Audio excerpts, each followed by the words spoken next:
안녕하세요 여러분, 태조입니다. 요즘 구글 트렌드 보면 테슬라 세미가 심상치 않게 올라오고 있거든요. 왜 갑자기 사람들이 이걸 검색하냐고요? 왜냐면 테슬라가 드디어 세미 트럭 대량 생산을 올해 본격적으로 가동한다고 선언했기 때문이에요. 그냥 선언만 한 게 아니라 전설적인 자동차 방송인 제이 레노를 불러서 47분짜리 영상을 찍었어요. 47분이요.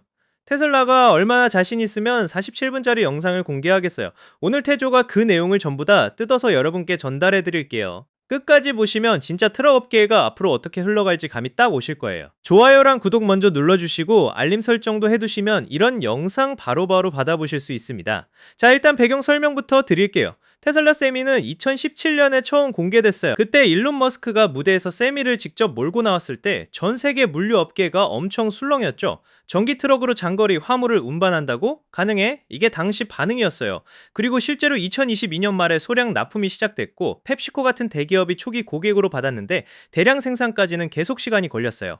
그게 이제 2025년을 지나 올해 드디어 현실이 된 거예요. 테슬라가 네바다 기가팩토리 바깥쪽에 새 시설을 짓고 여기서 세미를 본격 양산하겠다고 밝혔거든요. 그리고 그 발표를 제이 레노의 가라지라는 유명 자동차 쇼를 통해 공개했어요. 제이 레노는 자동차 수집가이자 전직 코미디언으로 미국에서 자동차 관련 콘텐츠로 가장 신뢰받는 인물 중 하나예요. 테슬라 입장에서는 단순히 홍보 영상을 올리는 것보다 신뢰도 있는 외부 인물이 직접 타보고 평가하는 형식이 훨씬 설득력 있으니까 이 방식을 선택한 거죠. 영상에는 테슬라 수석 디자이너 프란츠 폰 홀저하우젠과 세미 프로그램 디렉터 된 프리스틀리가 등장해서 제이 레노에게 세미의 모든 걸 직접 설명해줬어요. 이 두 사람이 그냥 대충 설명한 게 아니라 엔지니어링 업그레이드부터 구조 변경, 실제 운행 데이터까지 꼼꼼하게 공개했다는 게 포인트예요. 자, 이제 본론으로 들어가 볼게요. 제일 먼저 나온 이야기가 무게예요. 댄 프리스틀리가 밝힌 것 중에 가장 눈에 띄는 게 뭐냐면 이번 최신 양산형 세미에서 무려 약 450kg, 즉 1000파운드를 감량했다는 거예요. 1000파운드면 성인 남성 5명 이상의 무게예요. 트럭 한 대에서 그만큼을 깎아냈다는 게 쉬운 일이 아니에요. 왜 이게 중요하냐고요? 화물 운송에서는 트럭 자체의 무게가 곧 손해거든요. 트럭이 가벼울수록 법적으로 허용된 총중량 안에서 더 많은 화물을 실을 수 있어요. 미국 도로교통법상 전기차는 2000파운드의 중량 면제 혜택을 받아요. 그러니까 전기 트럭이라서 이미 900kg 정도를 더 실을 수 있는 특권이 있는 거잖아요. 거기다가 이번에 450kg을 추가로 줄였으니까 500마일 롱레인지 버전 기준으로 디젤 트럭과 총 적재 용량이 거의 같은 수준까지 맞춰진 거예요. 이게 실제 물류회사 입장에서 얼마나 큰 변화냐면 전기 트럭이 환경에는 좋은데 짐을 덜 싣는다는 기존의 가장 큰 약점이 사실상 해소된다는 뜻이에요. 경쟁 조건이 드디어 같아지는 거죠. 충전 얘기도 빠질 수 없죠.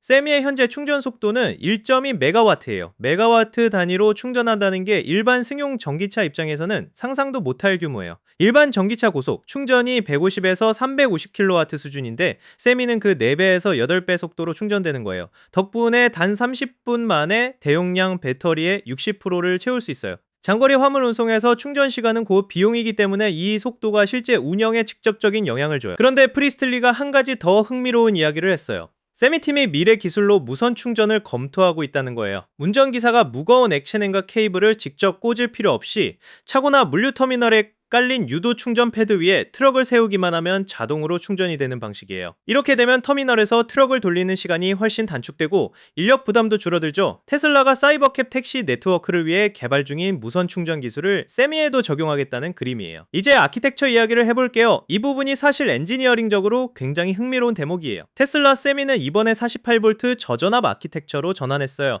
기존 차량 전기 시스템은 보통 12V였는데 48V로 가면 같은 전력을 전달할 때 훨씬 얇고 가벼운 전선을 쓸 수 있어요. 전선 굵기는 전류 크기에 비례하거든요. 전압을 4배 높이면 같은 전력에서 전류를 4분의 1로 줄일 수 있고 그러면 배선하 네스 전체 무게가 대폭 줄어요. 차 한 대에 들어가는 전선 다발이 수십 킬로그램씩 되는 걸 감안하면 이 변경만으로도 상당한 무게와 제조 복잡도를 줄일 수 있는 거예요. 사실 이 48V 전환은 자동차 업계 전반에서 차세대 표준으로 논의되던 내용인데 테슬라가 세미에 실제 적용했다는 게 주목할 만한 점이에요. 조향 시스템도 완전히 바뀌었어요. 기존에는 유압식 조향 보조 장치를 썼는데 이번 세미는 완전 전동식 조향 보조로 전환했어요. 순수 스티어 바이 와이어는 아니지만 사이버 트럭에서 쓰던 강화형 조향 액추에이터를 그대로 가져와서 탑재했어요. 수백 킬로그램이 넘는 거대한 트럭을 전동으로 조향 보조한다는 게 기술적으로 쉽지 않은 일이에요. 유압 대비 전동식은 무게가 가볍 높고 유지 보수가 단순하며 응답 속도가 빠르다는 장점이 있어요. 배터리 이야기도 엄청 디테일하게 나왔어요. 세미의 구동 배터리는 테슬라의 4680 리튬이온 셀로 구성된 구조팩이에요. 4680은 지름 46mm, 높이 80mm의 원통형 셀인데 기존 2170셀보다 에너지 밀도가 높고 생산 비용이 낮다는 게 장점이에요. 프리스틀리는 이 배터리 팩이 일반 상업용 트럭의 수명 주기를 넘어서도록 설계됐다고 했어요. 구체적으로는 160만 킬로미터, 즉 100만 마일을 최소한의 성능 저하 없이 버티도록 설계했다고 밝혔어요. 일반 디젤 트럭의 경우 엔진과 구동계 교체 시점이 100만 킬로미터를 전후해서 오는 경우가 많은데 세미 배터리가 그 이상을 버티도록 만들었다는 건 총소유 비용 관점에서 정말 중요한 주장이에요. 그리고 배터리 팩 형태가 독특해요. 기존 테슬라 차량들처럼 납작하게 깔린 형태가 아니라 정육면체에 가까운 큐브 형태로 만들었어요. 왜 이렇게 했냐면 큐브 형태는 부피 대비 표면적이 가장 작아서 열 손실이 적어요. 트럭이 차고에 오래 세워져 있는 추운 날씨에도 배터리가 스스로 열을 보존하기 유리한 구조예요. 추운 환경에서 배터리가 너무 식으면 트럭 스스로 배터리 열을 유지하기 위해 전력을 소모해야 하는데 큐브 구조 덕분에 그 낭비를 줄일 수 있는 거예요. 거기다가 배터리 팩 냉각 시스템을 완전히 독립적으로 제어되도록 분리했어요. 이전에는 전체 열 관리가 통합 제어됐다면 이번에는 배터리만의 독립적인 냉각 루프를 따로 구성한 거예요. 이렇게 하면 배터리 온도를 더 정밀하게 유지할 수 있고 고속 충전 시나 장거리 운행 중에도 배터리 보호 성능이 높아져요. 파워트레인 구조가 정말 정말 독창적이에요. 이 부분이 개인적으로 제일 재미있었던 내용이에요. 보통 트럭이라고 하면 다단 변속기를 생각하잖아요. 무거운 화물을 저속으로 끌어올릴 때는 낮은 기어, 고속도로에서 달릴 때는 높은 기어, 이런 식으로요. 그런데 세미는 변속기가 없어요. 대신 두 개의 축이 역할을 나눠요. 앞쪽에는 토크 엑셀이 있어요. 이 축은 무거운 화물을 싣고 가파른 경사를 오르거나 정지 상태에서 강한 가속이 필요한 저속 상황에 특화된 기어비로 설계되어 있어요. 그런데 트럭이 고속도로 속도에 도달하면 이 토크 엑셀이 내부적으로 완전히 분리돼요. 기계적 연결이 끊어지면서 기계적 저항, 즉 드래그가 0이 돼요. 회전하는 무게가 사라지니까 에너지 낭비가 없는 거예요. 그 다음부터는 뒤쪽에 이피션시 엑셀이 혼자서 고속도로 순항을 전담해요. 이 축은 반대로 연비 효율에 최적화된 기어비로 설계되어 있어요. 저속 고토크와 고속 고효율을 각각 전담하는 두 개의 엑셀이 상황에 따라 자동으로 역할을 바꾸는 구조예요. 복잡한 다단 변속기 없이도 전 영역에서 최적의 효율을 내는 이 설계가 정말 세련됐다는 생각이 들어요. 모델 라인업도 두 가지로 정리됐어요. 제2 레노가 영상에서 주로 탄 건 500마일 롱레인지 버전이에요. 그런데 프리스틀리가 영상에서 주로 탄 건 500마일 롱레인지 버전이에요. 그런데 프리스틀리가 영상에서 스탠다드 레인지 버전도 함께 공개했어요. 이 모델은 한 번 충전으로 325마일, 약 520km를 달려요. 두 모델의 가장 큰 차이는 배터리 모듈 수예요. 롱레인지는 배터리 모듈 3개가 병렬로 연결되고 스탠다드는 2개가 연결돼요. 모듈이 하나 줄면 배터리 팩 전체 길이가 짧아지고 그 결과 차량 휠베이스 자체가 줄어들어요. 휠베이스가 짧아지면 회전 반경이 작아지거든요. 프리스틀리가 밝힌 325마일 스탠다드 레인지의 회전 반경이 테슬라 모델 Y와 비슷한 수준이라고 했어요. 대형 트럭인데 승용 SUV와 맞먹는 회전 반경이라니 이게 사실이라면 도심 물류나 좁은 배송 구역에서의 활용도가 완전히 달라지는 거예요. 영상에서 제이 레노가 직접 시운전하면서 회전 반경이 정말 좋네, 대단한데 하고 감탄했고 프리스틀리가 아직 스티어링 끝까지 안 꺾은 거예요. 더 꺾을 수 있어요 라고 했더니 레노가 더 꺾으면서 놀랐다는 에피소드가 나왔어요. 실제 테스트 드라이브에서 운전자들이 3분의 2 지점까지만 꺾고도 놀라는 경우가 많다고 프리스틀리가 덧붙였어요. 스탠다드 레인지는 롱레인지보다 가볍고 저렴하고 기동성이 뛰어난 거예요. 장거리 대형 화물이 아니라 도심과 중거리 구간을 커버하는 세미만의 틈새 포지션이 생긴 거예요. 세미에는 사이버 트럭의 파워쉐어 기술도 탑재됐어요. 파워쉐어는 간단히 말하면 트럭이 전원 공급원 역할을 하는 기능이에요.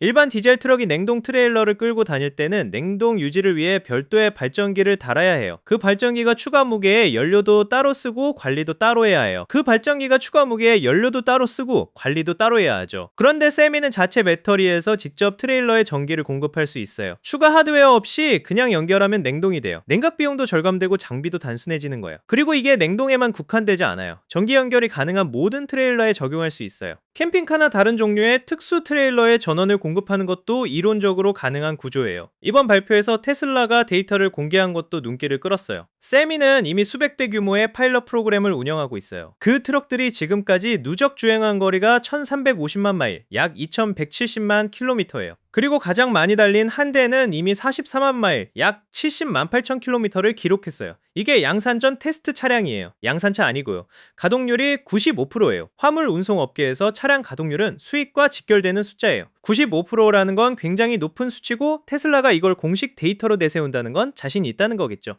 그리고 고장이 났을 때 서비스 대응도 공개했어요. 전체 고장 케이스의 80%는 24시간 이내에 수리 완료 후 반납이 이뤄졌어요.